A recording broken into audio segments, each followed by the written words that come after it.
नमस्कार दोस्तों, ये मेरी मित्र हैं शेफाली चतुर्वेदी। इनको आप मेरे साथ कई बार देख चुके हैं, हमने कई बार बातचीत की है, मेरे साथ फोटोग्राफ्स भी देखे होंगे, आपने वीडियोस भी देखे होंगे। और आज मित्रता निभाने हम एकदम मैचिंग कपड़े पहन के आए हैं। बिल्कुल, हमने एक जैसा कलर भी पहना है और आज हम शेफाली की लिखी हुई एक किताब पर चर्चा करेंगे।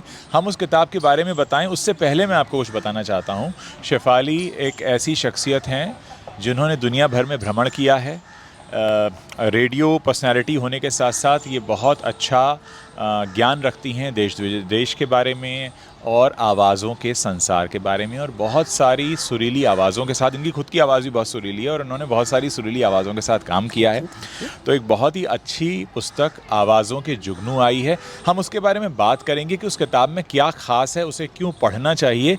लेकिन उससे भी पहले मैं आपको ये बता दूं कि वो किताब हर उस आवाज़ की बात करती है जो आवाज़ आपकी दुनिया का हिस्सा है।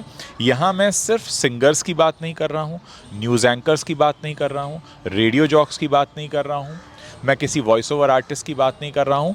अगर आप किसी को फ़ोन मिलाते हैं, फ़ोन अगर बिज़ी है, तो अगर कोई आवाज़ आपको ये बताती है कि आपका नंबर 5 मिनट में आएगा, 2 मिनट में आएगा, फ़िलहाल फ़ोन व्यस्त है, और हिंदी में, अंग्रेज़ी में, या असमीज़ में, या बंगाली में, उड़िया में जो भाषाएं आती हैं, तरह तरह की भाषाओं में, या आप मेट्रो में सफ़र कर रहे हैं तो जो आवाज़ आती है, मतलब जितनी भी आवाज़ें आपको कुछ बताती हैं, कोई सूचना देती हैं, सीख देती हैं, या आप तक इन्फॉर्मेशन पहुँचाती हैं, ये किताब हर उस आवाज़ के बारे में। अब आगे की बात हम शेफाली से जानेंगे क्योंकि उन्होंने खुद ये पुस्तक लिखी है। तो शेफाली, ये जो आवाज़ों के जुगनू है, पहले तो हम नाम से शुरू करते हैं। ये आवाज़ों के जुगनू, क्या ये कोई अंधेरी रात का किस्सा है? जुगनू कहाँ से आ गई?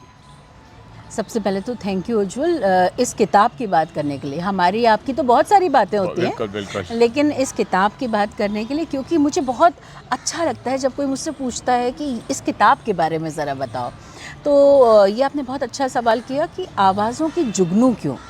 किसी ने मुझसे पूछा था कि सितारे क्यों नहीं। हाँ। तो मेरा उनको जवाब था, कई जुगनू मिलके एक सितारा बना सकते हैं, पर कई सितारे मिलके एक जुगनू नहीं बना सकते। बहुत खूबसूरत और जवाब। जुगनू की खासियत क्या होती है? जुगनू की खासियत होती है कि वो अंधेरे में टिमटिमाता है, वो आपको एक उम्मीद देता है। ये आवाज़ें, जो 31 आवाज़ें हैं इस किताब में, ये कहीं ना कहीं हमें उम्मीद देती हैं, हमारे चेहरे पर मुस्कान देती हैं। फॉर एग्ज़ाम्पल, जसलीन भल्ला की आवाज़। कोरोना काल में जब भी आप फ़ोन करते थे तो वो बताती थी, देखिए अपना ध्यान रखिए, सावधान रहिए, मास्क लगाइए। कितनी उम्मीद देती थी और साथ में एक दिलासा भी देती थी, घबराने की ज़रूरत नहीं है। इसी तरह से जैसा कि आपने कहा, टेलीकॉम कंपनी, दीप्ति सिंह जो इस किताब का एक हिस्सा हैं, वो एक टेलीकॉम कंपनी की भी आवाज़ हैं, ई लर्निंग की भी आवाज़ हैं। तो बड़ी अपनी सी लगती है। उस महिला को हम लोग कई बार कोसते भी हैं, उस आवाज़ को, कि जब देखो तब बोलती है लाइन बिजी है।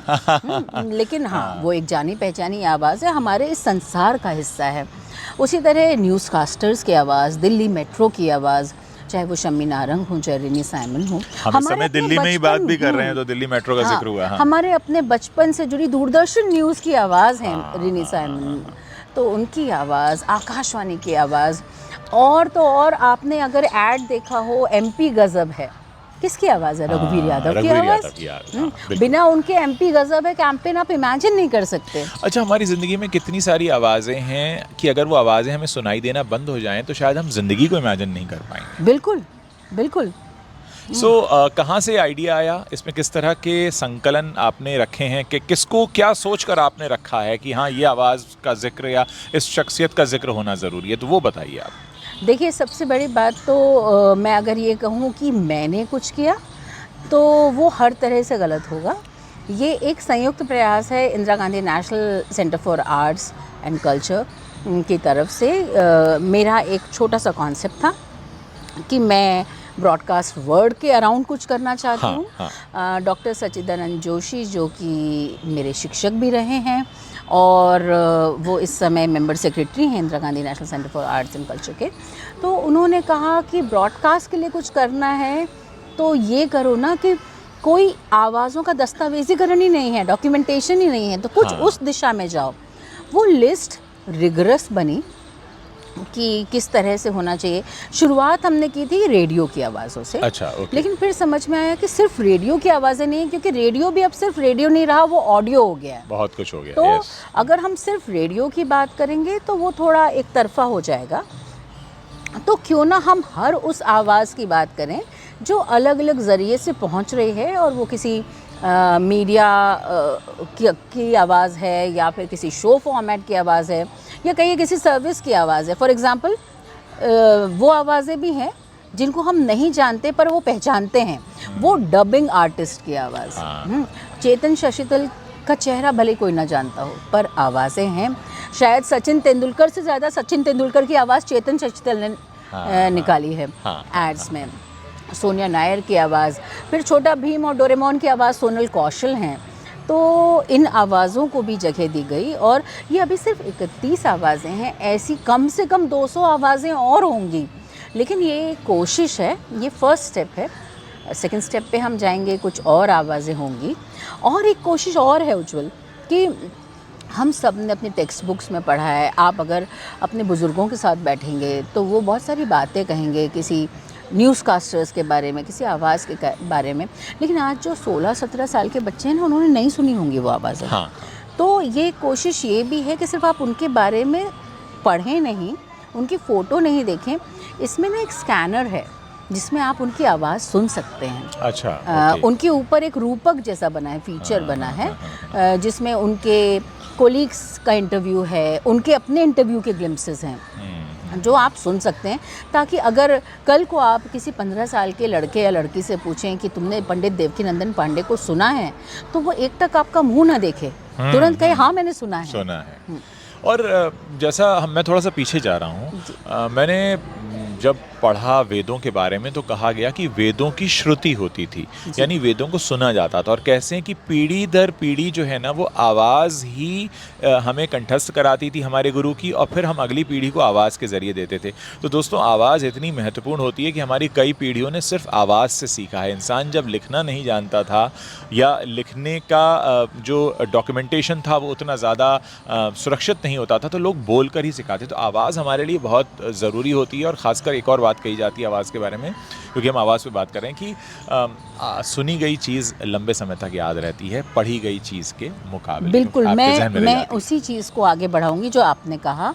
आवाज़ों के जुगनू उसी श्रुति परंपरा को आगे बढ़ा रहे हैं, अगली पीढ़ी को सौंप रही है। बहुत बहुत खूबसूरत। मुझे लगता है कि अब हम अपने दर्शकों को ये भी बता दें कि अगर ये उन्हें किताब ख़रीदनी है, बहुत सारे लोग होते हैं ना ऐसी किताबें कलेक्ट करना चाहते हैं, गिफ्ट करना चाहते हैं। मैं हमेशा अपने दर्शकों से कहता हूँ कि आप ना अगर किसी को गिफ्ट दे रहे हैं ना, ये कपड़े या वो जो दुनिया भर की चीज़ें गिफ्ट दी जाती हैं, चॉकलेट, फूल वगैरह, अच्छी बात है, गिफ्ट करिए, लेकिन साथ में अगर आप किसी को किताब दे सकते हैं ना, तो आप उसे बहुत कुछ दे रहे हैं। तो अगर हमारे कुछ दर्शक इसे गिफ्ट करना चाहें या ख़रीद के अपने पास रखना चाहें, तो कहाँ ये उपलब्ध है किताब? ये इस वक्त 2 जगह उपलब्ध है।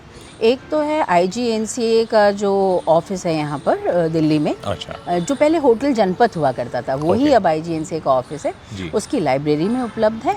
और दूसरा, आप अमेज़ॉन के थ्रू इसको ऑर्डर कर सकते हैं। Very good. आप सिर्फ किताब का नाम टाइप कीजिए, आपको किताब दिख जाएगी और ऑर्डर कर सकते हैं। शिफाली, हम कोशिश करेंगे कि हम वो लिंक भी यहाँ पर पोस्ट कर दें। हमारे जो भी दर्शक इसे फेसबुक पर या यूट्यूब पर देख रहे होंगे, उनको वो लिंक भी मिल जाएगा। क्योंकि जब भी मैं किसी किताब की बात करता हूँ, मेरी कोशिश ये होती है कि यार 4 लोग खरीद कर उस किताब को पढ़ें। खरीद कर मैं इसलिए बोल रहा हूँ कि हम दुनिया भर की चीज़ों पर पैसे खर्च करते हैं। हम अपने बाल कटवाने पे 500 रुपये खर्च कराते हैं, हम कहीं कुछ भी जा रहे होते हैं, ऐसी चीज़ों पर पैसा खर्च करते हैं। लेकिन किताबों पर अक्सर हम सोचते हैं मांग कर पढ़ लेंगे। मैंने अपने कई दोस्तों को मना कर दिया है। और मैं एक और बात कहता हूँ किताबों के बारे में, कि जैसे बच्चे जब घर से बाहर जाते हैं ना, तो फ़िक्र रहती है। तो किताब अगर किसी को दी हो, फ़िक्र रहती है वापस आएगी नहीं आएगी, सही आएगी, फटी हालत में आएगी। तो कभी किसी से किताब मांगे नहीं, ख़रीद कर पढ़ें। और ऐसी किताबों को संकलित अगर कर सकते हैं, तो वो आप बहुत एक अच्छा काम करेंगे आने वाली जनरेशन के लिए। तो मुझे लगता है कि शिफाली, हम इससे ज़्यादा बात इस किताब के बारे में नहीं करेंगे, क्योंकि हम ये चाहते हैं कि लोग इसको ख़रीद कर पढ़ें। बिल्कुल, ख़रीद कर पढ़ें। और मैं कहूँगी, पढ़ने के साथ साथ आप जब स्कैन करेंगे ना, तो वो आलेख जिन बातचीतों के आधार पर बना है, वो आप सुन सकते हैं। तो आप उनको सुनेंगे, वो आवाज़ भी सुनाई देंगी, उसके पीछे का थॉट प्रोसेस भी सुनाई देगा। और मुझे यकीन है कि आपको बहुत मज़ा आने वाला है। उसमें QR कोड दिया हुआ है और अगर आप जी। उसको स्कैन करते हैं तो सीधे फिर आप उसको अपने फ़ोन पर सुन बिल्कुल। पाएंगे। तो आजकल बहुत सारे लोग होता है ट्रैवल कर रहे हैं तो चलो सुन लेते हैं, लेकिन वो QR कोड भी आपको तभी मिलेगा जब आप उस बुक को खरीदेंगे। तो मेरा रिकमेंडेशन है आप उसे ज़रूर खरीदें। बहुत बहुत शुक्रिया शेफाली, आपने Thank टाइम you so निकाला much. और हमने साथ में आज यहाँ लंच भी किया है और ये इतनी अच्छी बातचीत भी की। थैंक बिल्कुल, और हम ऐसे ही मिलते रहेंगे। यू। बिल्कुल बिल्कुल बिल्कुल। क्या पता मिलने के दौरान ही हाँ। और नई किताबें आएँ और नई बातें आएँ। और हम इसी तरह आपको बताते भी रहेंगे, कोशिश है कुछ अलग करने की। थैंक यू, शुक्रिया इसको देखने के लिए। Thank you so much.